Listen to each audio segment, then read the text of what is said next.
mentioned, but finally, are they getting their act together on green digital? Is it China?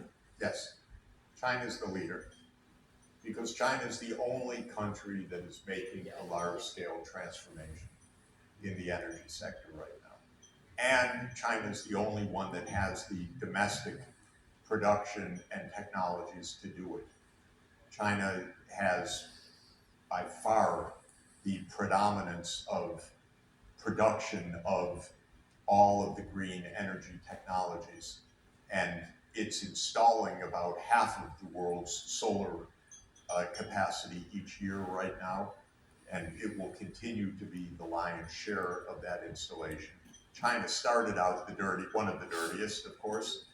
It is by far the largest emitter of CO2 from energy sources in the world, twice the US, though in per capita terms, significantly below the US, which is about 15 tons per capita, and China about 9 tons per capita of CO2 emissions per year.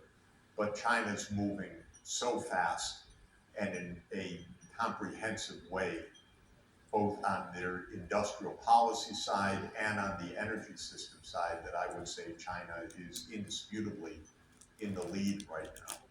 The country is moving to electric vehicles. It's moving to hydrogen for uh, ocean transport, where it's one of the world's great shipbuilders, of course. It's decarbonizing the power sector at a rapid and accelerating rate. It, of course, is uh, way ahead of the game on digitalization with essentially a 5.5G network. It has 50,000 kilometers of fast rail, which is all uh, electric, and therefore, as the power grid cleans up, will be completely clean transport. Now, China is not right now the diplomatic leader of this. Uh, we haven't really had. I hope that Europe would be, as of 10 years ago, and when the European Green Deal was adopted, I thought that would put Europe into the diplomatic lead, but Europe doesn't have the diplomacy to tie its shoes in the morning right now. It's unbelievable how bad Europe is at every aspect of diplomacy. And Europe is completely obsessed with Putin and war, and military buildup, and an economy that's not functioning properly. So Europe is not playing this role. The United States is not playing this role. Uh, it's China. It's the BRICS. Tomorrow, interestingly, of course, we have the Gulf region, which is the hydrocarbon center of the world, here meeting with ASEAN. I don't know whether they'll talk about climate. I hope they do. Uh, a lot of the GCC countries are making massive investments in solar, of course, some of the largest solar fields in the world.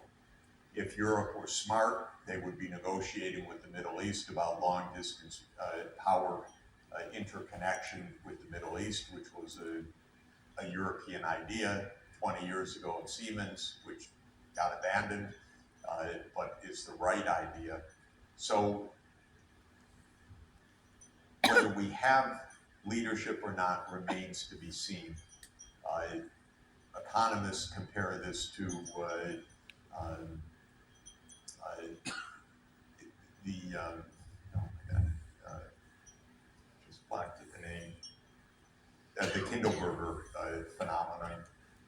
When I was in school more than 50 years ago, the book at the time about the Great Depression was a book called The World in Depression, 1929 to 39, by an economic historian, Charles Kindleberger at MIT. And his thesis was that the 1930s was such a world disaster because there was no global leader. World War I had pushed Britain out of the lead. The United States didn't play a leadership role globally in the 30s, and therefore it was an empty uh,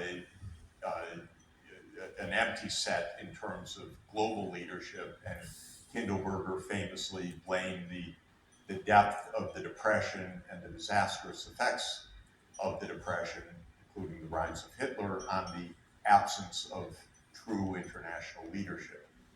Many people say that's our current situation. The US is no longer a leader. China doesn't take that role. We're clearly in a multipolar world, but maybe in a world where there isn't leadership and enough cooperation to get this done. That's the downside possibility. It's obviously a real risk. The UN does not function well right now, to say the least.